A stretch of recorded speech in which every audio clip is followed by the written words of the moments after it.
আমার যখন লাগ দিবা উদউনি আস্তাজিব লাকুম, আমি আল্লাহ তোমার ডাকে জবাব দিবা। আল্লাহ রাব্বুল আলামিন বলেন, ও ইউনূস পয়গম্বর, এই মাছের পেটে আসিয়া আমি আল্লাহরে বলো না, আমি আল্লাহ তোমারে বলি না।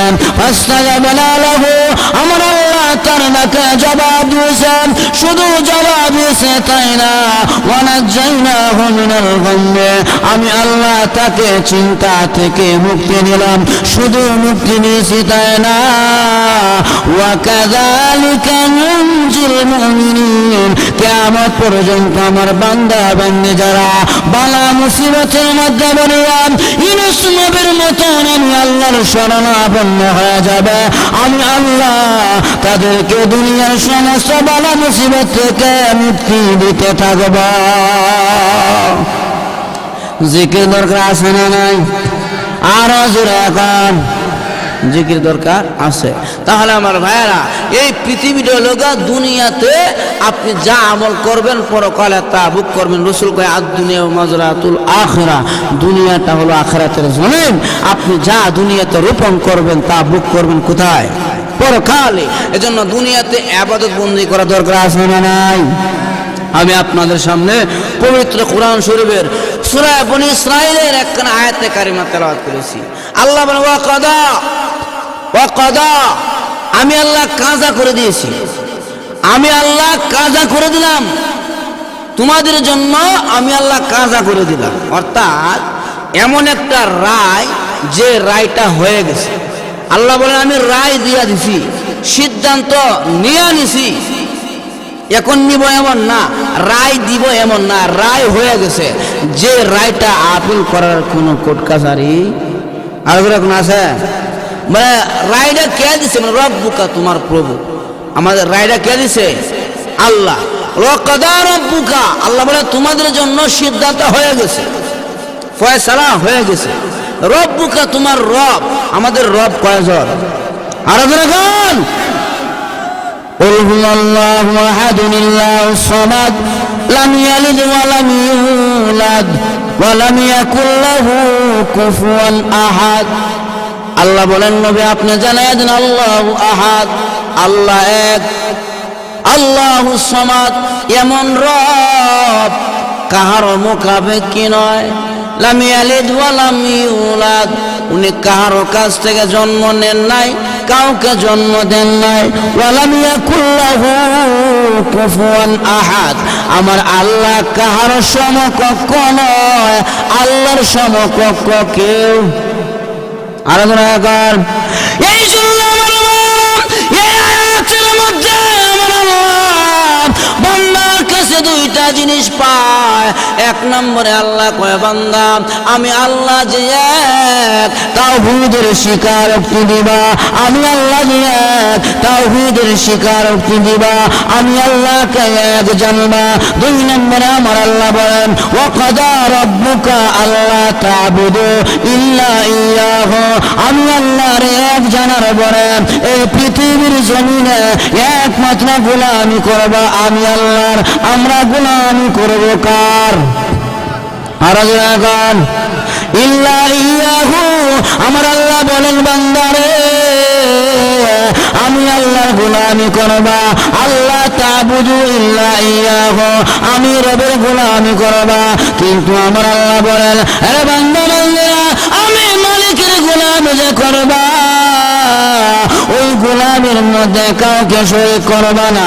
আল্লাহ রাব্বুল আলামিন আর এক আয়াতের মধ্যে বলেন, ফামান কানা ইয়ারজু লিকা রাব্বিহি ফালইআমাল আমালান সালিহা ওয়া লা ইউশরিক বিইবাদাতি রাব্বিহি আহাদা।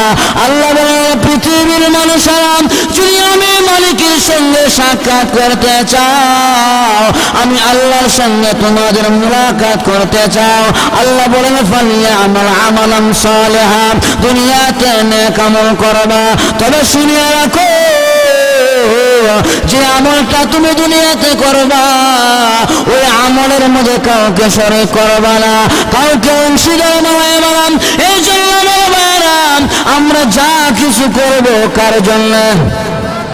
আরো এখন আল্লাহ বলেন কুল ইন্না সালাতি ওয়া নুসুকি ওয়া মাহইয়ায়া ওয়া মামাতি লিল্লাহি রাব্বিল আলামিন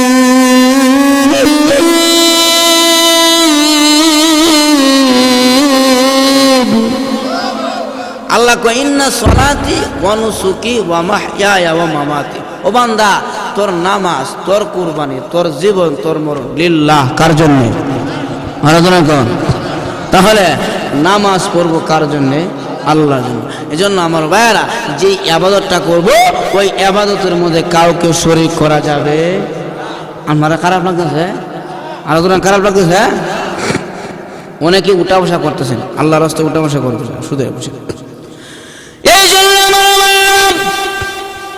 আল্লাহকে জানার পরে গোলামি করব আল্লাহর আল্লাহর নবী বিশ্ব নবী রাহমাতুল লিল আলামিন সাহাবীরা প্রশ্ন করেছে সালতু রাসূলুল্লাহ সাল্লাল্লাহু আলাইহি ওয়াসাল্লাম আইয়ুল আমালি আহাব্বু ইলাল্লাহ নবীজি আল্লাহর কাছে উত্তম আমল কি আল্লাহ রাসূল বলেন ক্বালা সালাতু আলা ওয়াক্তিহা এরা সাহাবীরা আল্লাহর কাছে উত্তম আমল হলো সময় হয়ে গেলে নামাজ পড়া সময় মতো মালিকের কদমে পড়ে যাওয়া আল্লাহর কাছে উত্তম আমল হলো নির্ধারিত টাইমে নামাজ পড়া আমার ভাইরা এই জন্য নামাজের মধ্যে আমরা আল্লাহর নৈকট্য লাভ করতে হবে আজকে আমাদের সমাজের মধ্যে অনেকে বিভিন্ন বাহানা দিয়ে নামাজ থেকে দূরে সরে যায় নামাজ পড়তে চায় না যদি যুবকদেরকে বলেন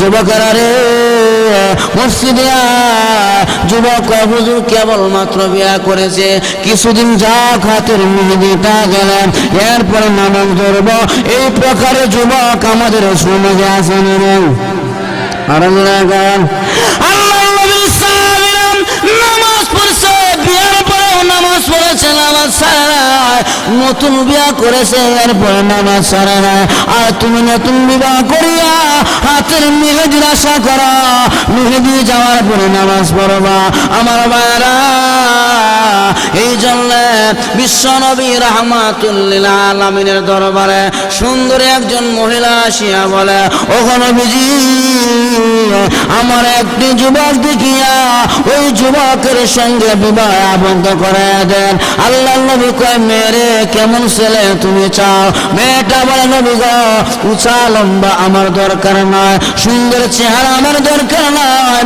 সুন্দর সুঠাম দেয়ার বুড়ি আমার দরকার নয় যে যুবকের মধ্যে তিনটা আমল পাওয়া যাবে এমন যুবক পাইলে তার কাছে বিয়া বলবো আল্লাহ নবী কয় কি যুবক কেমন গুণওয়ালা যুবক ওই মহিলা বলে ওগো নবীজি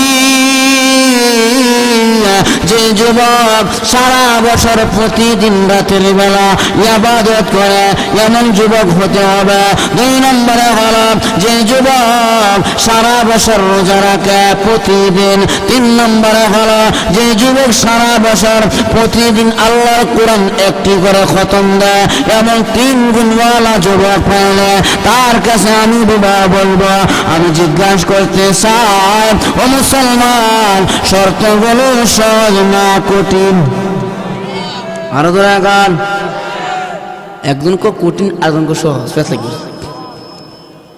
এই শর্তগুলো সারা বছর প্রতিদিন কে কে আছেন প্রতিদিন ইবাদত করেন সারা বছর রোজা রাখেন কে কে আছেন সারা বছর প্রতিদিন কোরআন খতম দেন আছে আছে না নাই আছে না নাই হ্যাঁ আল্লাহ নবী বিশ্বনবী রাহমাতুল লিল আলামিন বলেন এই সাহাবীরা এমন একজন সুন্দরী মহিলা কে বিয়া করবা? সবাই হাত উঠাইলেন।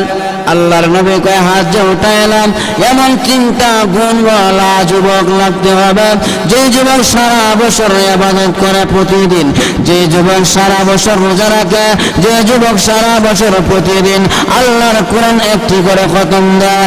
আল্লাহর নবী এই শর্ত বলে দেওয়ার পরে একজন সাহাবী বসে গেছে, বলে হুজুর আমাদের ভিতরে এই আমলগুলো পাওয়া যায় না। আল্লাহর নবী কয় ঠিক আছে। আর একজন সাহাবী দাঁড়ায় আছে। নবী কয় সাহাবীরা রে তোমরা দাঁড়ায় আছো কেন? সাহাবীরা নবী গো আমরা বুঝিয়ে শুনিয়া বলবো না। এবার তারাও বসে গেছে। একজন যুবক দাঁড়ায় আছে। আল্লাহর নবী বলে কি যুবক তুমি কেন দাঁড়ায় আছো? যুবক বলে নবীজি এই তিনটা গুণ আমার ভিতরে আছে, আমি তিনটা আমল করি। আল্লাহর নবী কয় ভালো করে বুঝিয়া বলা। বলে হ্যাঁ আমি তিন গুণওয়ালা যুবক। এবার নবী যুবকের সঙ্গে বিবাহ আবদ্ধ করা দিলেন। এবার ছেলেটা ওই মহিলাকে নিয়ে রাতে আসার সময় বাড়িতে গেল। সাহাবী বনিয়া বাড়িতে যাওয়ার পরে যখন নাকি বাড়িতে পা রাখলেন, শুনে মসজিদের মিনারা থেকে আল্লাহু আকবার বলে আযান দিয়েছে। বিবি বলে স্বামী গো মনে হয় এশার নামাজ আযান শোনা যায়, তাড়াতাড়ি করিয়া মসজিদে গিয়ে নামাজ পড়েন, আমি ঘরে নামাজ আদায় করে না। আমার ভাইয়েরা নতুন মাত্র বিয়ে হয়ে আসছে, দেখেন নামাজের কত এহতেমাম। এবার সাহাবী নামাজ পড়িয়া ঘরের ভিতরে ঢুকলেন। বিবি মনে মনে ভাবে আমার স্বামী সারা রাত্রি ইবাদত করবে, আমি দেখব 2 নম্বর পরে দিন রোজা রাখবে। নামাজ পড়িয়া হুজরা শরীফে ঢুকিয়া বলে বিবি আমার পেটে বড় ক্ষুধা লেগেছে, আমার খাবার দাও আমি খানা খাবো। এবার সাহাবীরে খাবার দিলেন। বিবি খানা দিয়া বসে আছে। উনি দেখবেন উনার স্বামী সারা রাত্রি ইবাদত করবে। আল্লাহর নবীর সাহাবী খানাকে কম্বলের লেপ গায়ে দিয়া টান টান করে ঘুমিয়ে গেল। এবার বিবি বলে কি ব্যাপার? কথা ছিল সারা রাত্রি ইবাদত, এখন দিশে ঘুমিয়ে গেল, মনে হয় নতুন বিয়ে করেছে, 15-16 মিনিট রেস্টের উপরে আবার ঘুমতে উঠে যাবে। কিন্তু না, এই যে সাহাবী ঘুমিয়ে গেল আর ঘুম থেকে ওঠে না। বিবি মনে মনে ভাবে মনে হয় আগামী কালকে রোজা রাখবে, সাহারির সময় অন্ততপক্ষে উঠবে, সাহারি খাইতে হবে। সাহারির সময় চলে গেল, বিবি ঘুমতে ওঠে না। এবার সাহাবীর বিবি মনে মনে ভাবে কি ব্যাপার, আমার স্বামী মনে হয় না কে রোজা রাখবো, মনটারে বুঝে। কিন্তু সাহাবী যখন কানের মধ্যে আওয়াজ গেল আসসালাতু খায়রুম মিনান নাওম, ঘুম থেকে নামাজ পড়া, আল্লাহর নবী সাল্লাম ঘুম থেকে লাফ দিয়ে উঠিয়া বিবি রে বলে বিবি তাড়াতাড়ি করিয়া ঘরে নামাজ আদায় করা, আমি আল্লাহর ঘরে মসজিদে যাই, আল্লাহকে আমি সাজদা দিব। এবার বিবি মসজিদের মধ্যে উনার স্বামী চলে গেল, উনি ঘরে নামাজ আদায় করলেন। উনি নামাজ পড়িয়া আবার যখন ঘরে ঢুকছেন, এবার স্বামী বলে বিবি রে অনেক লম্বা রাত্র, আমার পেটে বড় ক্ষুধা লেগেছে, আমার হালকা নাস্তা দাও। বিবি মনে মনে ভেবেছিল না কে বুঝে রোজা রাখবে, এখন দিশে নাস্তাও খায়। বেবি কয় কি ব্যাপার, চাইলাম কি হইল কি, কথা ছিল কি? এবার স্বামীর নাস্তা দিয়া আল্লাহর নবীর দরবারে চলে গেল। এমন একজন সাহাবী আমি আমাকে দিলেন, যে সাহাবী ইবাদত করবে দূরের কথা, ইবাদত করলে শুধুমাত্র তার মধ্যে পাওয়া যায় না। আল্লাহর নবী কয় না ও মহিলা, আমার সাহাবী তো এমন বেআমূল্য হওয়ার কথা না। আসসাহাবী কান্নুজুম ইক্তিদাইতুম ইহতিদাইতুম, আমার সাহাবীরা হলো তারকার নেই, যারা সাহাবীদেরকে ইক্তিদা করবেন সঠিক পথ তারা পেয়ে যাবে। আমার সাহাবী এমন বেআমূল্য হওয়ার বলার কথা না। এবার বিবি বলে নবী গো আপনার যদি বিশ্বাস না হয় আপনার সাহাবীরা আপনি তলব করেন। আল্লাহর নবী সাহাবীরা রাখলেন। সাহাবী নবীর দরবারে এসে বলে ওগো নবীজি লিমা তলবতানি ইয়া রাসূলুল্লাহ, আমার কেন তলব করলেন, আমার কেন ডাকলেন? আল্লাহর নবী বলে সাহাবীরে কথা ছিল সারা রাত ইবাদত, তুমি সারা রাত ঘুমাইছ ইবাদত করেছ কি? সাহাবী বলে হ্যাঁ আমি সারা রাত ইবাদত করেছি। নবী কয় তোমার বিবি যে বলেছেন তুমি সারা রাত ঘুমাইছ, বিবির কথা সত্য না মিথ্যা? এবার নবীর সাহাবী বলেন ওগো নবীজি আমার বিবি যা বলেছে সত্য বলেছে। রাসূল কয় সাহাবীরে এটা কেমন ইবাদত, রাতের বেলা ঘুমাও আবার ইবাদত করো, ইন্টারন্যাশনাল ইবাদত কোথায় পায়লা? এবার সাহাবী বলে ওগো নবীজি আগে জানতে চাই আপনার জবানের কথা সত্য না মিথ্যা? আল্লাহর নবী কয় সাহাবীরা আমি নবীর জবানের কথা আল্লাহর কোরআনের ব্যাখ্যা, আমি নবী অযথা কথা বলি না, আমার জবান থেকে মিথ্যা কথা বের হয় না। মুহাম্মদ হারগিজ না গুফতা, তা না গুফতা জিবরাইল, জিবরাইল হারগিজ না গুফতা, তা না গুফতা রব্বে জলের।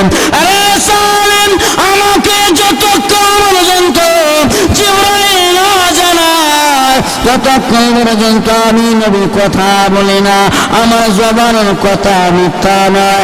এবার সাহাবী বলেন নবী গো আপনার জবানের কথা যদি সত্য হয় আপনি বলেছেন কোন বান্দা বান্দি যদি ইশরারের নামাজ পড়িয়া দান করাতে সুন্নাত তরিকায় ঘুমায় যায় আর ফজরের নামাজ জামাতের সাথে আদায় করতে পারে, ওই বান্দা বান্দির আমল আমার ভিতরে আমার আল্লাহ সারা রাত ইবাদতের সওয়াব লিখে দেয়। নবী গো আমি এশারের নামাজও পড়েছি, ফজরের নামাজও পড়েছি, এখন জানতে চাই সারা রাত্র ইবাদত করলে ওয়ালা যুবকদের কাতারে আমার নাম আসেনি? আল্লাহর নবী কয় হ্যাঁ। এবার বেবি বলে ওগো নবীজি মানলাম সারা রাত্রে ইবাদত করে, কিন্তু আপনার সাহাবী তো রোজা রাখে নাই। রাসূল কয় সাহাবী রোজা? বলে হ্যাঁ রোজাও রাখছি। বিবি কয় না কেবল নাস্তা খেয়ে চলে আসছে, রোজা রাখে না। রাসূল কয় কিনে সাহাবী বিবি যে অভিযোগ দিয়েছে কেবল নাস্তা খেয়ে আসতো, বিবির কথা সত্য না মিথ্যা? সাহাবী বলে নবী গো আমার বিবি যা বলেছে সত্য বলেছে, আমি নাস্তা খেয়ে আসলাম। আল্লাহর নবী কয় সাহাবীরে এটা কোন মাযহাবের কোন তরিকার রোজা? সকালবেলা নাস্তা খাইলে রোজা ভাঙে না, এটা কেমন রোজা রাখলাম? আল্লাহর নবী সাহাবী বলেন ওগো নবীজি আমার 2 নম্বর শর্ত ছিল সারা বছর রোজা রাখা। নবী গো আপনি বলেছেন মান জাবিল হাসানাতি ফালাহু মিন আশরি আমসালিহা, 1/10। ওগো নবীজি 1/10 একটা নেক আমল করলেন আমার মধ্যে 10টা সওয়াব লেখা হয়, 1 টাকা দান করলে 10 টাকার সওয়াব লেখা হয়। আপনি বলছেন বলে হ্যাঁ আমার জবানের কথা। এবার সাহাবী বলে ওগো নবীজি একে যদি 10 হয় আমি রমজানে 30টা রোজা রাখলাম, একটি রোজা যদি 10টি রোজার সমান হয়, 10টি রোজা 100 দিন রোজা রাখার সমান সওয়াব, আরো 10টা রোজা 100 দিন রোজা রাখার সমান সওয়াব, আরো 10টা রোজা 100 দিন রোজা রাখার সমান সওয়াব। নবী গো আমি জানতে চাই আমার আমল আমার মধ্যে 300 দিন রোজা রাখার সমান সওয়াব আছে নি? আল্লাহর নবী কয় একে যেহেতু 10 রমজানে 30-এ 300 দিন রোজা রাখার সমান সওয়াব আছে।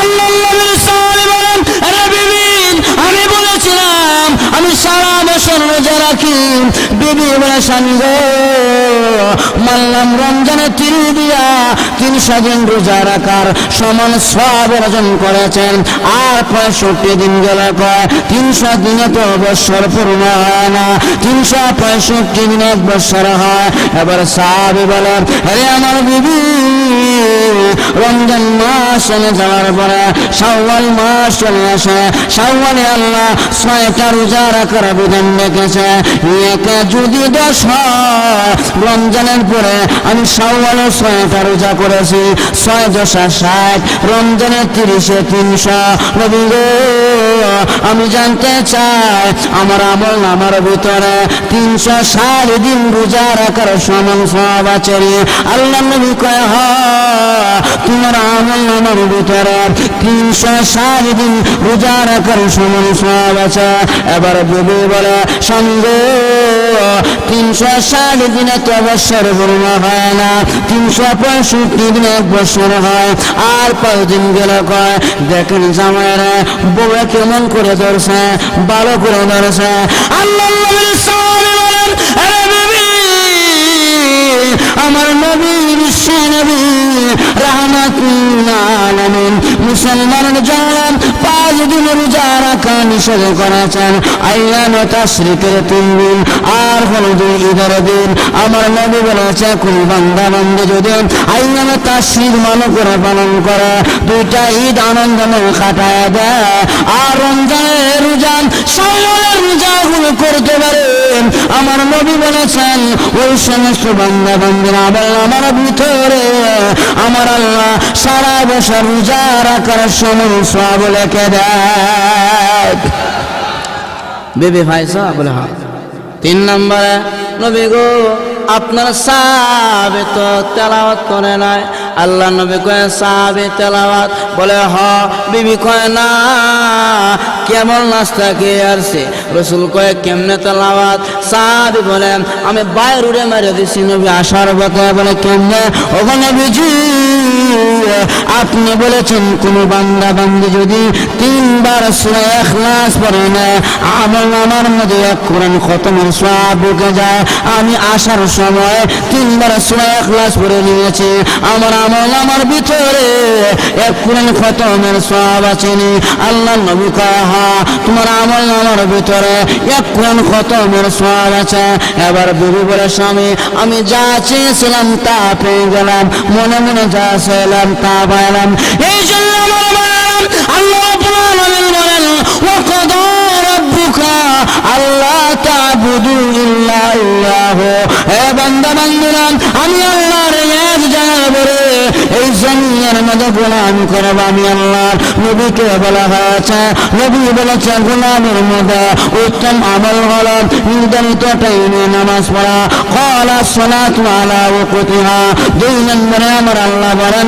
ওরে বান্দা বান্দীরা আমি মালিকের গোলামি করে ওয়া বিল ওয়ালিদাইনি ইহসানা এই দুনিয়ার জমিনে 2টা মানুষের সঙ্গে সৎ ব্যবহার করবা 2টা মানুষের গোলামি করবা আল্লাহ রাব্বুল আলামিন বলেন আমি গোলামি মালিকের গোলামের বলে 2 জন ব্যক্তির গোলামি করবা কত গুরুত্বপূর্ণ কথা বার আমার আল্লাহর গোলামের বলে 2 জন মানুষের গোলামির কথা আল্লাহর আয়াতের মধ্যে বলেছেন আনিশ করলি ওয়ালি ওয়ালিদাইকা আমি আল্লাহর শুকরিয়া আদায় করার পরে মা বাবার শুকরিয়া আদায় করবা এই 2 জন ব্যক্তি হলো মা আর বাবা এই জন্য আমার ভাইরা আল্লাহর পরে মা বাবার কথা আল্লাহর কোরআন আল্লাহ নবী বিশ্ব নবী রাহমাতুল লিল আলামিন সাহাবীরা প্রশ্ন করেছে ও নবীজি আহাক্কুল ওয়ালিদাইনি আব্বা আম্মার মধ্যে সর্বাধিক হকদার ব্যক্তি কে কার হকটা বেশি আল্লাহ নবী বলেন সুম্মা উম্মুকা তোমার মা সাহাবী বলে সুম্মা মান তারপরে কে রাসূল কয় সুম্মা উম্মুকা তোমার মা সাহাবী কয় সুম্মা মান তারপরে কে নবী কয় সুম্মা উম্মুকা মার কথা আমি 3 বার বললাম সাহাবী প্রশ্ন করে সুম্মা মান তারপরে কে নবী কয় সুম্মা আবুকা তোমার বাবা মার কথা নবী কয়বার বলছি আরো জোরে কর মার কথা 3 বার এর কারণটা কি আল্লাহ রাব্বুল আলামিন আয়াতের মধ্যে বলেন হামলুহু ওয়া ফিসালুহু 30 শাহরা।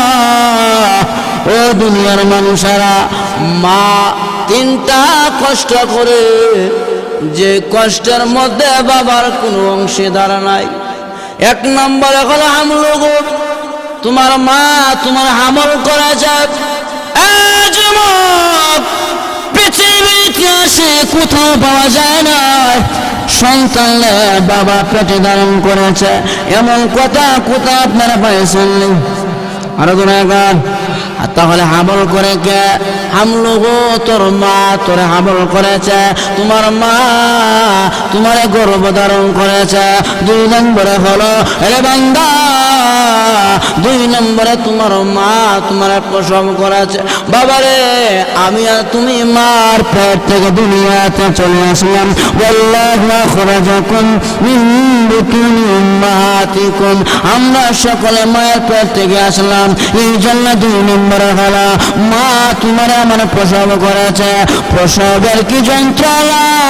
আল্লাহ নবী বিশ্ব নবী রাহমাতুল লিল আলামিন বলেছেন, এ যুবক শোনো, প্রসবের কি যন্ত্রণা!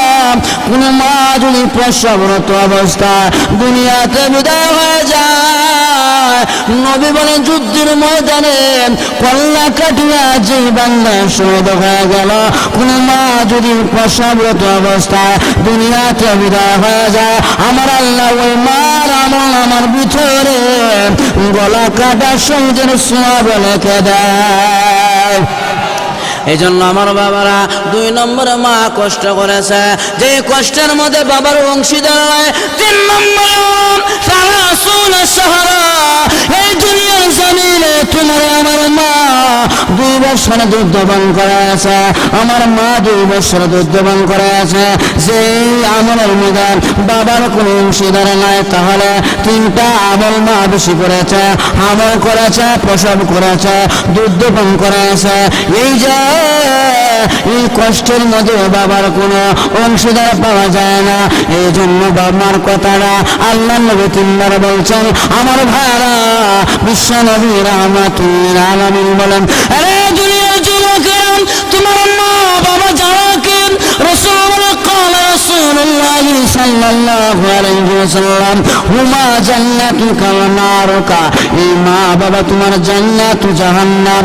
রাজার রব্বি ফি নাজার ওয়ালিদাইনি, আব্বা আম্মা যদি কোন সন্তানের প্রতি রাজি খুশি হয়ে যায়, আসমানের মালিক আমার আল্লাহ ওই সন্তানের প্রতি রাজি হয়ে যায়।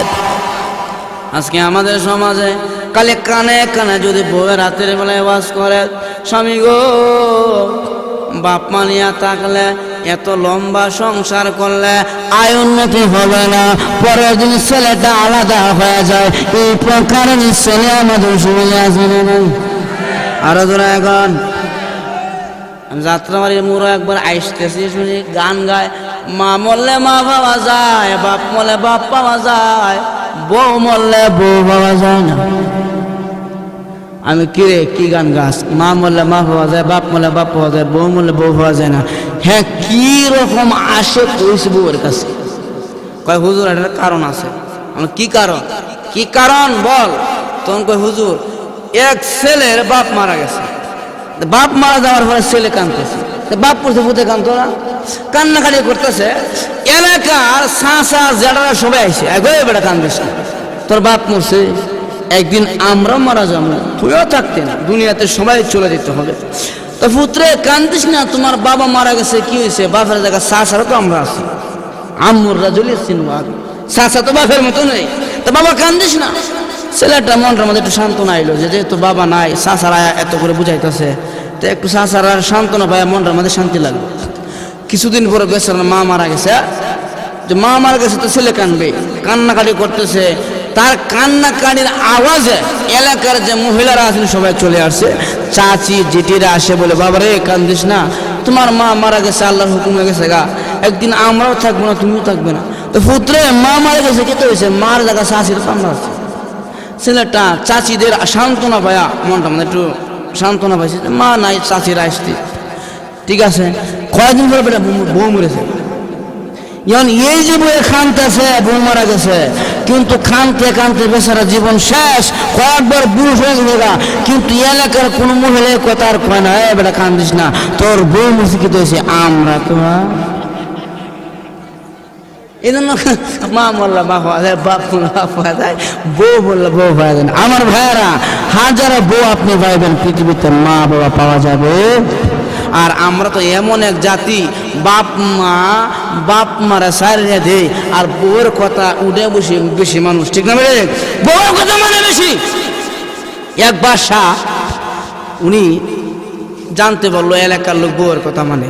বাদশা কয়ে কালভার্ট করলাম, বিদ্যুৎ দিলাম, রাস্তা দিলাম, ব্রিজ করলাম, সব করলাম জনগণের লাগে, এবং জনগণ আমার কথা মানে না।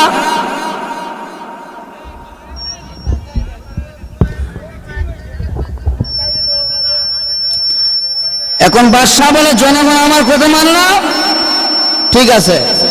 উনি পরীক্ষা নেওয়ার জন্য সমস্যা জান না,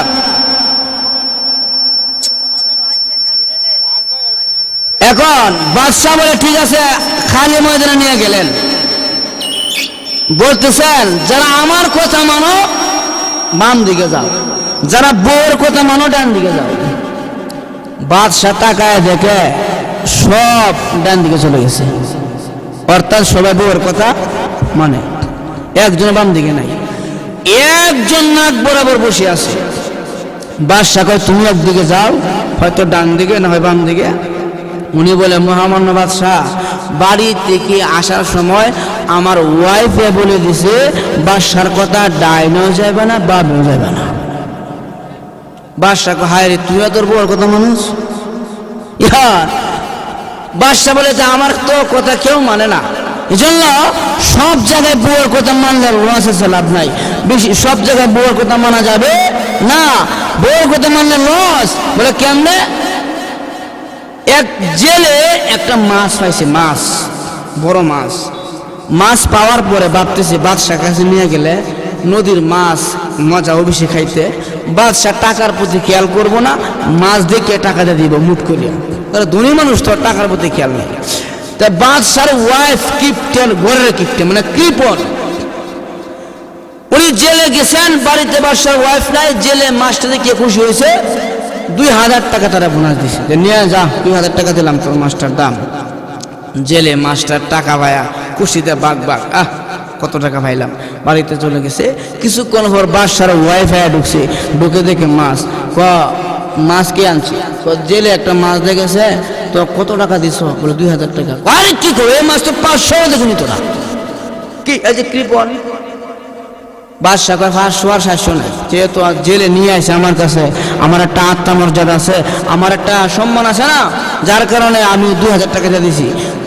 বউ কয় আত্মমর্যাদা বুঝি না, তাড়াতাড়ি নিয়ে যাও, মাছ দিয়ে আমার টাকা নিয়ে আসো। বাদশাহ বলে কিভাবে সম্ভব, আমি একজন বাদশাহ মানুষ, আমার সম্মান ইজ্জতের হানি হয়, এই জায়গায় ইজ্জতের একটা ব্যাপার স্যাপার আছে। বউ কয় এটা বুঝি না, তাড়াতাড়ি যাও। এবার কি করবো, বাড়ি উনি দেখে আবার এত বাড়তে হবে না। এখন কি সুরত নিয়ে কিভাবে আমি গিয়া বলবো তোর মাছ তুই নিয়ে আনে, আমার টাকা আমার দিয়ে দে, একটা কৌশল তো লাগবো। এবার বাড়ি উঠলে কৌশল শিখাই দি, শুনো, জেলের কাছে গিয়া বলবো জেলে তোর মাছটা বেড়া না বেড়ি, তোর মাছ বেড়া না বেড়ি। যদি কয় মাছ বেড়া, তাহলে তুমি কবে বেড়ি মাছের দরকার, আর যদি কয় বেড়ি তাহলে তুমি বেড়া মাছের দরকার। আচ্ছা জেলেরা মাছ ধরে কি উল্টা হ্যাঁ বেড়া না বেড়ি? বাদশাহ কো বাপরে, তোর তো বুদ্ধি কম না রে। এমন গেছে গিয়া জেলে মাছ ধরতেছে, জেলে দিকে আয়, জি দিকে আয়, তোর মাছ বেড়া না বেড়ি। জেলে কয় জীবনে কত মাছ বিক্রি করলাম, এই জাত প্রশ্ন তো কেউ করছি না আমারে। তো যারা মাছ ধরে তারাও সিটিং বাস কম না, তারাও চালাক কম না। এখন এই প্রশ্ন শুনিয়া জেলের কান খারাপ হয়ে গেছে। জেলে উত্তর দেয় মহামান্য বাদশাহ, আমার মাছ বেড়াও না বেড়ো না। বাদশাহ কো বাপরে, তুই এত সুন্দর উত্তর দিলে। এই জেলের উত্তর শুনিয়া বাদশার পকেট থেকে আরো 2000 টাকা তারা বোনাস দিছে, নিয়ে যা। বাড়িতে গেছে, বউ মাছ টাকা নিয়ে এসো, টাকা নিয়ে এসি। যে সুন্দর উত্তর দিছে জেলে, তার উত্তরে মগ্ন হয়ে আমি আকর্ষণ হয়ে আরো 2000 টাকা তাই বুঝে দিছি। বউ তো তেলে বুঝে দিলে কি করছো? এখন জেলে মানুষ আগে তো কাঁচা রুপি আছেন, কাঁচা টাকা নিয়ে যাইতেছে। তো ওই দেশের আইনে লেখা আছে বাদ সার দেওয়ার টাকা যদি পকেট থেকে পড়ে যায়, শরীর থেকে পড়ে যায়, এটা সে ভোগ করতে পারবে না, এতিম কাঙ্গাল গরিবের হক হয়ে যায়, ওই দেশের আইনে লেখা। তো ওই জেলে কাঁচা টাকা নিয়ে রওনা হয়েছে, হঠাৎ করে একটা রুপি পকেট থেকে পড়ে গেছে জমিনে। পড়ে যাওয়ার পরে এই জমিন থেকে আবার রুপিটা উঠায় পকেটে রাখছে। এটা দেখেছে বাসার বউ, দেখে দেখ গরিব রেলাই দেওয়ার নাই কিছু, বলে কি হয়েছে? দেখো দেশের আইনে লেখা আছে তোমার দেওয়া টাকা পকেট থেকে পড়ে গেলে গরিবের হক, এই যে একটা টাকা পড়ে গেছে রুপি, সে কেল্লাগি উঠাইলো, অতএব এখন বাঁচার কোনো কায়দা নাই, গিয়া বলো তুই দেশের আইন লঙ্ঘন করছিস, তোর মাছ তুই নিয়ে এনে আমার টাকা আমরা দিয়ে দিই। এখন বাদশাকে কই বেড়া তোর ফার্স্ট শরীরের মাছ দিলাম 2000 টাকা, আরো দিলাম 2000 টাকা বোনাস, একটা রুপি পড়ে আসেন থাকতো কেল্লাগি উঠাইলে, যার কারণে আমার দেশের আইন লঙ্ঘন করছিস, তোর মাছ তুই নিয়ে এনে আমার টাকা আমরা দিয়ে দিই। এখন জেলে কয় মহামান্য বাদশাহ, আপনার মতন হিতাকাঙ্ক্ষী, আপনার মতন দরদি আর দয়াল এই সমাজে কেউ নাই। বলে দরদি আর দয়াল আর কি পাচ্ছে, কি কইবার চাইছস? ক মহামান্য বাদশাহ, এই যে দেখেন এই রুপির মধ্যে, এই পয়সাটার মধ্যে আপনার ছবি আছে। বলে আচ্ছা ঠিক আছে। কয় ছবিওয়ালা রুপিটা যদি আমি ফেলে চলে যাই, কোন বেড়া না দেখে ফাড়া মারবো আপনার রুপিটার মধ্যে, আর আপনার ছবিটার মধ্যে ফাড়া করে দেবো গা। আমি জিন্দা থাকতে আপনার এমন বেয়াজ্জতি করতে চাই না, আপনি সম্মানার্থে আমি রুপিটা উঠাই আমার পকেটে রাখছি। বাদশা কয় বাপ রে, তুই আমার এত মহাব্বত করো? বলে হ। নে আরো দিলাম 2000, 6000 দিছে। দিয়া এলাকার বাজারে গিয়া কয় এই সাবধান, বউয়ের কথা কেউ মান্য না। বলে কে লাগি? বউয়ের কথা মান্য আজকে আমার 2000 টাকা 4000 টাকা ধরে মেনে লাগছে। এই জন্য আল্লাহ বিশ্ব নবী রাহমাতুল্লিল আলামিন যুবকেরা রে, হুমা জান্নাতুকা ওয়া নারুকা, এই মা বাবা তোমার জান্নাত ও জাহান্নাম। এই মা বাবা যদি রাজি হয়ে যায়, আসমানের মাওলা আমার আল্লাহ রাজি হয়ে যায়, মা বাবার সঙ্গে দুর্ব্যবহার করা যাবে না। আল্লাহ বলেন আল্লাহ তা'বুদু ইল্লা ইয়াহু ওয়া বিল ওয়ালিদাইনি ইহসানা, আমি মালিকের গোলামি করে মা বাবার গোলামি করবা। আল্লাহ নবীকে জিজ্ঞাসা করা হলো, নবী গো আল্লাহর কাছে কোন আমলগুলো প্রিয়? আল্লাহ নবী বলেছেন ক্বালা সালাতু আলা ওয়াক্তিহা, 1 নম্বর সময় মতো নামাজ পড়া। 2 নম্বর নবী কয় ক্বালা বিরুল ওয়ালিদাইন, মা বাবার খেদমত করা। এই জন্য মা বাবার খেদমত করিয়া এই জমিনের মধ্যে যারা মা বাবার খেদমত করতে পেরেছে, মা বাবাকে যারা ভালো ব্যবহার করিয়া আব্বা মাকে সন্তুষ্টি করতে পেরেছে, দুনিয়াতে তাদের কোনো অভাব নাই, তাদের কোনো অশান্তি নাই, তাদের কোনো দুশ্চিন্তা নাই। এই জন্য আমার ভাইরা, নবীর যুগে ওয়াইসুল কারনী নামক একজন পাগল ছিল, পাগলটা ইয়ামনে বাস করতেন। ইয়ামন থেকে নবীর কাছে বারবার চিঠি লাগে, নবী গো আমি আপনাকে দেখিয়া সাহাবের কাতারে আমার নাম উঠাইতে চায়। আল্লাহ নবী বলে আসুন কেন? ওই ওয়াইসুল কারনী বলে নবী গো আমি আসলে আমার বাড়িতে বুড়ামা, চোখে দেখি না, হাঁটতে পারে না, বসতে পারে না, আমার মার কোনো সন্তান নাই, মার খেদমত করার কোনো লোক নাই। আল্লাহ নবী কয় ওয়াইস কারনী রে, আমার দেখতে হবে না, মা বাবার খেদমত করো, পিতা মাতার খেদমত বা মার খেদমত করেন। ওয়াইসুল কারনী আমার নবীর কথা মানিয়া মার খেদমত করতে লাগলেন, আর মদিনায় আসা হলো না। আল্লাহর নবীর ইন্তেকালের পূর্বে উমর এবং আলী রাদিয়াল্লাহু আনহুমা দুইজন সাহাবীকে ডাক দিয়ে বলে, আরে সাহাবীরা আমার ইন্তেকালের পরে এমন থেকে এমন একটা পাগল আসবে, পাগলের সুরত এমন হবে, তার দেহটা এত লম্বা হবে, এমন গুত্র হবে, এমন পাগল পাইলে আমার জুব্বা হাতিয়ে দিবা আর বলবা আমার উম্মতের জন্য দোয়া চাইবা, তোমার জন্য দোয়া চাইবা। তার জবান আল্লাহর কাছে বড় দামি জবান। এবার ওমর রাদিয়াল্লাহু আনহু ওনার শাসন আমলে হঠাৎ করে ইয়ামান থেকে একটা কাফেলা আসলো। জিজ্ঞাসা করলেন কাফেলার মধ্যে অমুক নামে ওয়াইস নামে কোনো ব্যক্তি আসেনি? বলে হ্যাঁ। ওনার কাছে গেলেন, গিয়া বললেন ভাই রে, এই যে না নবীজির জুব্বা মোবারক আমার নবী তোমাকে দেওয়ার জন্য বলেছে। ওয়াসাল কারণে জুব্বা ভাইয়া খুশিতে ভাগ ভাগ হয়ে গেল। তাহলে মার খেদমত করিয়া আল্লাহর কাছে কত দামি হয়ে গেছেন। এই জন্য পিতা মাতার খেদমত ছাড়া যাবে না। নবী কয় মা বাবার মধ্যে মার হকটা বেশি। আল্লাহর নবীকে আবার বলা হয়েছে ওখানে বুঝি দয়া মায়ের দিক দিয়া মা না বাবা, মা বেশি দয়া করে না বাবা করে। আল্লাহর নবী কয় তোর মার দয়াটা বেশি বাবার চাইতে। এই জন্য আমার বাবা বিশ্ব নবী রাহমাতুল্লিল আলামিন বলে গেছেন কোন মা বাবার জীবদ্দশায় যদি সন্তান মারা যায়, ওই সন্তানকে নিয়ে মা যিনি কবরে না যায়, মা যিনি গুরুস্থানে না যায়, বাবা তার সন্তানকে দাফন করবে। কেন মা যাবে না? আল্লাহর নবী বলেন উম্মতেরা রে, মার দয়া মায়া এত বেশি, মা যদি সন্তান নিয়ে কবরে যায়, ওই সন্তান কবরে নামাইয়া সন্তানরা কবরে রাখিয়া মা উপরে উঠতে পারবে না। মার মায়াটা এত বেশি, মা বলে তোমরা খায় আমার সন্তানকে কবরে রাখিয়া আমি মা দুনিয়াতে জিন্দা থাকবা, এটা হতে পারে না। আমাকে সন্তানের সঙ্গে জিন্দা কবর দিয়ে দাও, কারণ আমার দয়া মায়াটা বেশি। এই জন্য রাসূল বলে গেছেন মা বাবা জীবদ্দশায় সন্তান মারা গেলে ওই সন্তানকে বাবায় দাফন করাবে।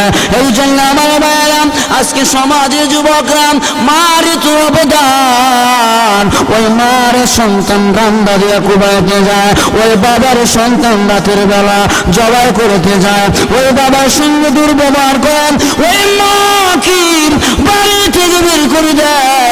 সাবধান যুবক, কেমন কাজ করবা না, মার দয়া মাটা কেমন বেশি। শুনাম মা একটা সন্তানের জন্য কি করতে পারে। আমেরিকাতে একবার এক যুবক মার বাড়ি থেকে বের করে দেয়। বলে কেন বের করে দেয়?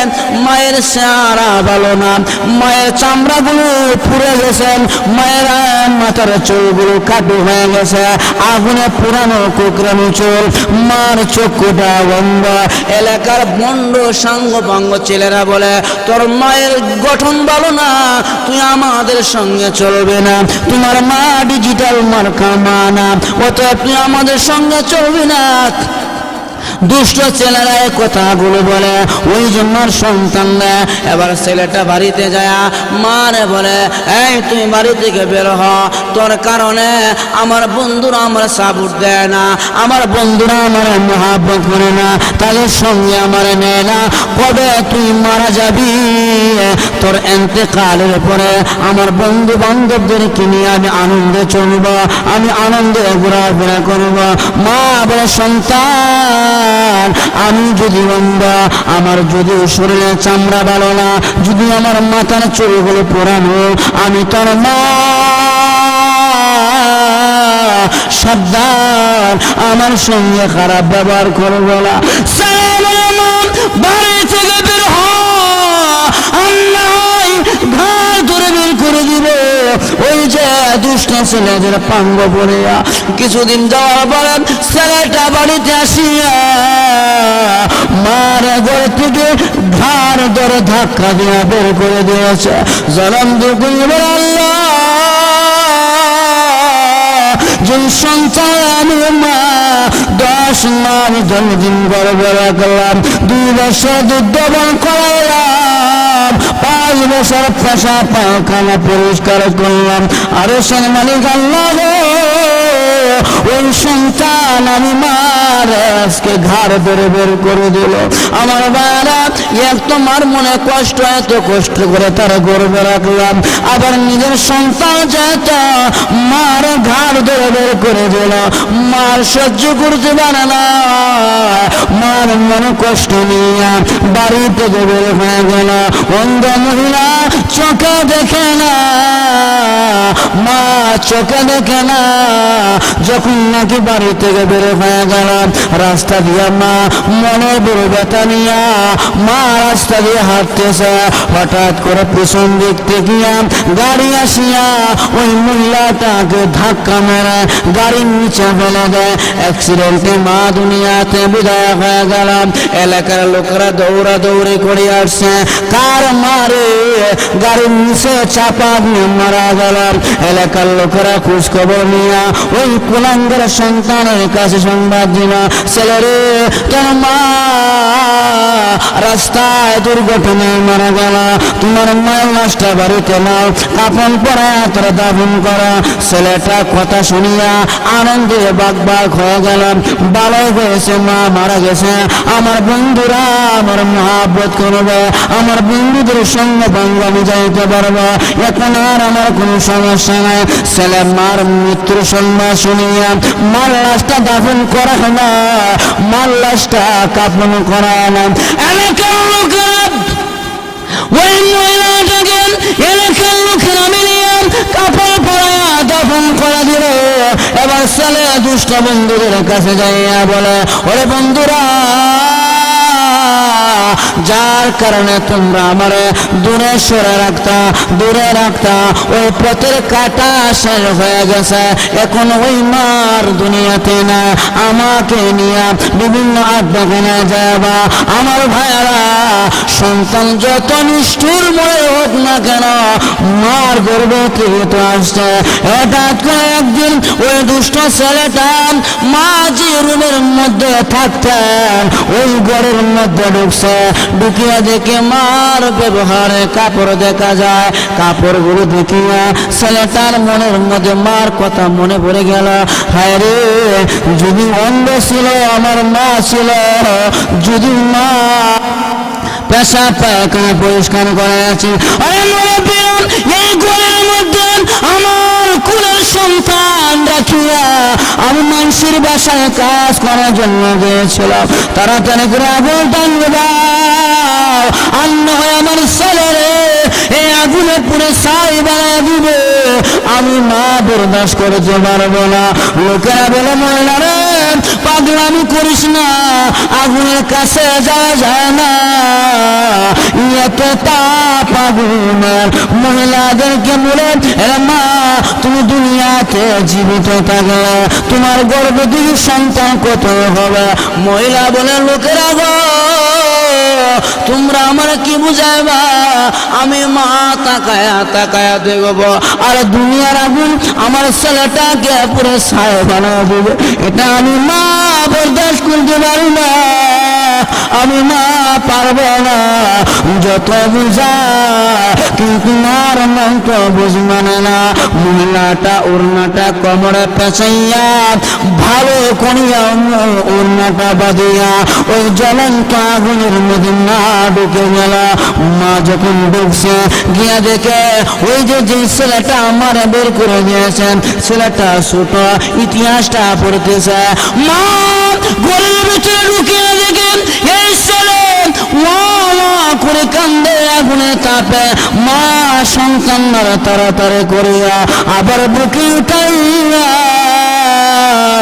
ওই জ্বলন্ত আগুনের মধ্যে আমার মা আবার জাপ মেরেছে। এই যে মা ঘরে ঢুকলো আর ঘর থেকে বের হয়ে গেল, আগুনে মায়ের চামড়া পরে দিয়েছে, আগুনে মায়ের মাথার চুরি পুড়ে দিয়েছে, আগুনে মার চক্ষু বন্ধ বানিয়ে দিয়েছে। ছেলে বলে, হায় রে আমি কি সর্বনাশ করলাম, যে মা আমি সন্তানকে দুনিয়ার আলো বাতাল দেখা ভরে জন্য আমি আজকে আমার মা নিজের জান বিলীন করে আমি সন্তান বাঁচালাম। আমি কেমন কুলাঙ্গার সন্তান, আমি আমার মার বাড়ি থেকে গার বের করে দিলাম। এখন ছেলে কান্দে আর কান্দে, যুবক এখন কান্দে কি হবে, আর মা পাবে না। এই জন্য আমার নবী বলে গেছেন, আল জান্নাতু তাহতা আকদামিল উম্মাহাত, মা বাবার পায়ের নিচে আমার আল্লাহ সন্তানের জন্য ব্যবস্থা রেখে দিয়েছে। কার পায়ের নিচে বেশ? আরো জোরে একবার। তাহলে যদি ফিসা দুনিয়াতে মানতে হয়, বাপ মারে মানবা। জোরে এখন ঠিক না বেঠিক? আমাদের ধারণা যদি আঙ্গুর, আপেল, কমলা আর ডিম মামলেট খাওয়াইতে হয়, মারে খাওয়াইবা, বন্ড হিসাবরে খাওয়াইলে কোনো লাভ? আরো জোরে এখন। এই আজকে তো হিসাবে দেশ ভরে গেছে, ঠিক না বেঠিক? বন্ড দেশ ভরে গেছে, মার খোঁজ খবর নেয় না। মা মনে হয় বছরের এক টুকরা গুস্ত পায় না, কিন্তু বাবার দরবার বছরে প্রতি বছর 20,000 30,000 গরু লয়ে দেয়। আছে না নাই? আর নাই? আর আমরা তো এমন সরল না মুসলমান, পাঞ্জাবের টুপি দেখলে এই যে হিসাব আইছে গো, পাঞ্জাবি দেখতে পারে, লম্বা পাঞ্জাবের লম্বা ফাগরি, এই তো হিসাব, এর মতো হিসাব নাই। কিন্তু আসলে বৃত্তে হিসাব করে আছে না নাই আমরা যাচাই করি। এই আগে তোমার হজ করতো জাহাজ দিয়ে, আগে এক লোক হজে যাইবে, চিটাগাং গেছে, আমার খারাপ লাগছে, এই উড়ে খেলা লাগিতে খারাপ লাগবে। এক লোক হজে যাইবে, চিটাগাং গেছে, যাওয়ার পরে ওই জাহাজ দিয়ে যাইতে হয়। তো চিটাগাং যাওয়ার সময় ভাবলো আমার মা ওর বাড়ি নিল, এখন মা ওর কাছে কইয়া যায়, দোয়া নিয়ে যায়, গিয়া বলছে মা ওই আমি তো হজে যাইতেছি। ও ঠিক আছে বাবা যাও, হজ করে আমার আঙ্গুবাদ একটু দল হয়ে গেছে। এখন হজ করিয়া হাদিস আরো দেন না, হজ শেষে একটা কালো বেরি লাগা আর কি লাম্পা যুগ বাবা মারি শেষ না, আবার তুসবি আতর, আবার এরাবিন আতর মারে দেয়, কি সুগ্রান। এমন বেচারা হজ করিয়া যখন বাড়িতে আসতেছে, আসার পথে আবার চিটাগাং আসছে, আসার পথে ভাবতেছে এখন যদি মা ওর বেদ না যায় তাহলে মা ওই করবো, দেখছে পুত্রাটা কত বড় বেইমান, যাইবার সময় করে গেছে, আইবার সময় আমরা উঠলো না। আচ্ছা যেটা হয়েছে না হয়েছে, মা ওর বেদ যাই। তো কি করছে ছেলে, মা ওর বেদ গেছে, হ্যাঁ যাই বলছে মা ওই আমি তো হজ করে আসছি। মা ওই দেখে তো আশ্চর্য হয়েছে, হ্যাঁ আমার পুত্র আইসে কত সুন্দর জুব্বা লাগায়। ও বাবা হাইছে বলে হাইছি, তো তাহলে একটা কাজ করো, বলে কি কাজ, একটু ওয়াশ করো স্যার। ছেলে মা আমি তো ওয়াশ করে আসছি, তো ওয়াশ জানি না, দূর বেড়া পাশের বাড়ি একবার এমন লম্বা জুব্বা লাগায় কত সুন্দর ওয়াশ করে, ওয়াশ করো। মহিলা মানুষ ধরে বাসার কোনো বাল, এই বেডি আরো কয়েক মহিলাটা কেনছে, আয় আমার পুত্র আছে ওয়াশ করতো। যে এই বেটা মাদের সাথে গেছে না, এই বেটা যদি ওয়াশ করে কি বল এটা করবো। এমন মহিলাদের চাপা চাপে শুনিয়া পুত্র আর কি করবো, হ্যাঁ কান ধরে শুরু করছে, মা চিটাগাং থেকে যখন জাহাজে উঠলাম পানি সারা কিছু দেখছি না, জাহাজ যখন জিদ্দা গিয়া লাগলো বালি সারা কিছু দেখছি না। এক মিনিট মানে মহিলারা টান মানে তো মহিলারা ভাই কাটতে দেয়। এক মহিলা ও কয়ে উঠছে, আরেক বলি গো কি গো তোমার পুত্র কি ওয়াজ করে, কে বালু ছাড়া কিচ্ছু দেখছে না, পানি ছাড়া কিচ্ছু দেখছে না, ওয়াজ তো কোনো হাসি তো কিচ্ছু করল না। তো এই বেচারা বাড়িতে গেছে, হাদিস সাহেব বাড়িতে যাওয়ার পরে উনি যেহেতু গৃহস্থ মানুষ, কিছু গৃহস্থীও আছে, জুব্বা জাব্বা খুললে গেছে খেয়াল দেখবার লাগে। উনার যে ছোট একটা ভাই, এটা হচ্ছে দুষ্ট টাইপের বাইসা বাড়িতে নাই, এই ফাঁকে দা বাইসা জুব্বাটা ভরে গেছে, আমার ফাঁকড়েও লাগাইছে, ফাঁকড়ে জুব্বা লাগায় আয়নার কাছে দাঁড়ায় দেখে না খারাপ লাগে না, বাড়াই লাগে। আর আমরা যারা ছোটবেলা যারা নতুন কাপড় পরতাম তখন কিন্তু এরকম মধ্যে একটা চক্র বাড়িতাম, এলাকাতে ঘুরতাম, এই কাপড়টা নতুন, শার্টটা নতুন রে, এটা ঘুরে ঘুরে আই, ঠিক না? মানে বাইসাবের ফাঁকড়ে জুব্বা লাগায়া শুরু হয়ে গেছে ঘুরতে ঘুরতে ঘুরতে গেছে এলাকার বাজার। এখন এলাকার বাজারে যাওয়ার পরে আর এলাকার বাজারে যখন গেছে গা তখন আসর নামাজের আজান গেছে। উনি ভাবতেছে জীবনে তো মসজিদে যায় না, আর আজকে যে লম্বা জুব্বা লাগাইছি মসজিদে না নামাজ এত লম্বা জুব্বা লাগাই ঘুরে নামাজ পড়াস না, অন্তত আজকের নামাজটা পড়ি। তো বাজারের মসজিদ বাঙ্গারোগা মসজিদ যে আয় হে আজান দে যে আয় হে নামাজ পড়া না, ইমামও ঠিক মতো না নাই, মুয়াজ্জিনও নাই, আছে না এমন বাজারের মসজিদ? এখন আসর নামাজের সময় আজান দিচ্ছে, নামাজের টাইম হয়েছে, কেউ তো আর নামাজ পড়াইতে আয় না, ইমাম সব নির্ধারিত নাই, সব মুসলিম খারে গেছে, হে জুব্বা লাগানিওয়ালা ও দুটো করে ঢুকছে মসজিদ, সবাই এই যে আমরা হুজুর আইছে গো, হুজুর নামাজটা পড়ান। উনি জুব্বা বাই সাহেবের, বাই সাহেবের জুব্বা কি হয়েছে, নামাজ হইতো না, ফাঁকরি বাই সাহেবের, বাই সাহেবের ফাঁকরি কি হয়েছে, নামাজ হইতো না, টুপি বাই সাহেবের। উনি বুঝাইতেছে সবগুলো বাই সাহেবের, আমি পড়ে যাইছি। মুসল্লি তো টেট না, আল্লাহ ওয়ালারা সে চায় নামাজ পড়ায় না, ইমামতি করে না, এদেরকে ইমামতির মুসল্লা জুড়ে দিতে হয়। সব মুসল্লি মিলে জুড়ে তারা দিছে ইমামতির মুসল্লা, নামাজ পড়ানো জোর।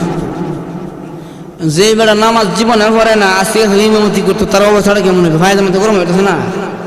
আসরের নামাজ এখন কি করবো, মুসল্লি ঠেলে যখন দিছে ইমামতির মুসল্লার, তখন উনি আল্লাহু আকবার করে হাত বাঁধছে, হাত বাঁধিয়া চিন্তা করতে কি করুন, জানতে পারছেন লাগবো। আর একটা কিছু করতে গেলে এইভাবে না, হয়তো সেটার মধ্যে গিয়ে করুন লাগবো। কিছু মতে কে সুরা খেরাত পড়তো, কিছু মতে আল্লাহু আকবার করে খালি সেদাত গেছে, সেদাত যাইয়া ইমাম সাহেব কি হয়েছে আপে আটে হরে বাড়িয়েছে মসজিদে বেড়াঙ্গা দিয়া, ইমাম বাড়িয়েছে বেড়াঙ্গা দিয়া। মুসল্লিরা 3 বার 5 বার 7 বার 21 বার ঘুরেছে সুবহানাল্লাহ আলা, মাথা তোর উড়ান, ও বাপরে, যত লম্বা জুব্বা তত লম্বা তার সেজদা। তো এই লম্বা যেহেতু হইতেছে, মুসল্লি তো আমার টেটটা কিছু হয় না, একটা কি এসছে মাথা উড়াই রেখেছে, সারা ইমাম সব নাই। এখন উনি গিয়া সেজদার মধ্যে পড়ে কেমন তুই দেবো, কিন্তু সেজদা হইতো না, বলে কি ইমাম সব নাই, সবাই মাথা উড়াইছে, উঠে দেখা ইমাম সব নাই। গিয়া দে ইমাম সাহেব বটকে ছুটে পড়েছে, নাম তুই এই কাম করলে কি করলি, আমাদেরকে সেজদার মধ্যে ফেলাই তুই গাছ করলে উঠলি, কম গাছ করলে উঠলাম, আমার ইমাম বানাই লাগে লাগি, তোমরা যাচাই করতে না আমি ইমামতে পারি কি পারি না, লম্বা জুব্বা দেখেছো আর আমার ইমাম বানাই আছো। আজকে আমাদের সমাজের মধ্যে ঠিক তেমনি ভাবে লম্বা জুব্বা লাগাইয়া পাগড়ি লাগাইয়া কোরআন হাদিস জানে না, মাদ্রাসার মধ্যে বলে না, আর তাদের মাজারের মধ্যে ওপেন নিঃসন্দেহ হচ্ছে, মান্যত হচ্ছে। খোদার কসম, যে বিশ্বের দরবারে সেজদা হয়, যে বিশ্বের দরবারে পর্দার খেলাপ হয়, ওই পীর হতে পারে না, ওই হলো 1 নম্বরে বন্ধ। যেরকম ঠিক কিনা? আমার টাইম তো শেষ আলহামদুলিল্লাহ। তো আসলে যথায় তথায় গেলে দেখে এখানে মুড়ি দিয়ে দেন, তাহলে বুঝছে শুনলে কিছু দিন দেন, যাচাই বাছাই করুন দেন, যাচাই বাছাই ছাড়া মুড়ি দিলে ধরা খাইবেন। এই জন্য আমার ভাইয়েরা যদি খেদমত করতে হয় কার করবেন? মার বাবা। এই জন্য আল্লাহ রাসূল বলেন আল জান্নাতু তাহতা আকদাবিল উম্মাহাত, এই মা বাবার পায়ের নিচে তোমার জান্নাত। আল্লাহ রাসূলকে বলা হয়েছে 3টা আমল আল্লাহর কাছে প্রিয়, 1 নম্বরে হচ্ছে নামাজ, 2 নম্বরে কি বিররুল ওয়ালিদাইন পিতা মাতার খেদমত, 3 নম্বরে রাসূলকে ক্বাল আল জিহাদু ফি সাবিলিল্লাহ, আল্লাহর রাস্তায় জিহাদ করা। কোন রাস্তায় জিহাদ? কোন রাস্তায় জিহাদ? আল্লাহর রাস্তায় জিহাদ করবেন। আর জিহাদ করবেন না কেন? যেই দেশের মধ্যে 90% মুসলমান, যেই দেশের মধ্যে সকাল সন্ধ্যা আজানের জমিতে সূর্য উঠে আজান দিলে সূর্য ডুবে, ওই দেশ থেকে ইসলাম রাখবে না বলেন একজন লোক ঘোষণা দিয়েছিল। আল্লাহ কয় আমার নয় শেষ হইতে বুঝবে না, এমন অপদস্থ করেছেন, এখন সমাজের মধ্যে মুখ দেখাইতে পারছেন যখন ঠিক নেই ঠিক সিনচন তো কেডা? হ্যাঁ, মাথার মধ্যে কি নাই? মাল নাই। আল্লাহ কয় মাল কি মাথা থাকবে? তোর মাথাটা টাল হয়ে গেছে গা, উল্টা পাল্টা কথা বস, যার কারণে মাথার মাল গেছে গা, আস্তে আস্তে ব্রেন নষ্ট হবে, এমন রাস্তায় পাগলা হয়ে ঘুরবে। কারণ আমি আল্লাহর কোরআন নিয়ে যারা পাল্লা দিতে চায়, আমার কোরআন নিয়ে যারা চুষাচুষি করতে চায়, নমরুদ চুষাচুষি করেছে, কারুন চুষাচুষি করেছেন, ফেরাউন চুষাচুষি করেছে, আস্তে আস্তে তারা পৃথিবী থেকে নিমজ্জিত হয়ে গিয়েছে। কিয়ামত পর্যন্ত কোরআন নিয়ে যারা কথা বলবেন, আস্তে আস্তে কিছু হবে না, যেরকম ঠিক না ঠিক জন্য কল আল জিহাদ ফি সাবিলিল্লাহ, আল্লাহর রাস্তায় 3 নম্বর কি আল্লাহর রাস্তায় জিহাদ করা। আল্লাহ তাআলা আমাদের সবাইকে যে কথাগুলো বললাম, 1 নম্বরে আমার আল্লাহ এক, এটা স্বীকারোক্তি। ওয়াকাদা রব্বুকা, আল্লাহ বলেন আমার আদেশ হলো আমি আল্লাহ এক জানবা। 2 নম্বরে আল্লাহ তা'বুদু ইল্লা ইয়াহু, আমি মালিকের গোলামি করবা, গোলামির মধ্যে কাউকে শরীক করবা না। 3 নম্বরে হলো ওয়াবিল ওয়ালিদাইনি ইহসানা, আমি আল্লাহর গোলামের পরে 2 জন মানুষের সঙ্গে সৎ ব্যবহার করবা। একজন হলো মা, 2 জন হলো বাবা। মায়ের গুণটা 3টা বেশি, 3টা কষ্ট মা করছে বেশি। 4 নম্বরে মার দরদটাও বেশি। যেরকম ঠিক না ঠিক। আল্লাহ তাআলা আমাদের সবাইকে যে কথাগুলো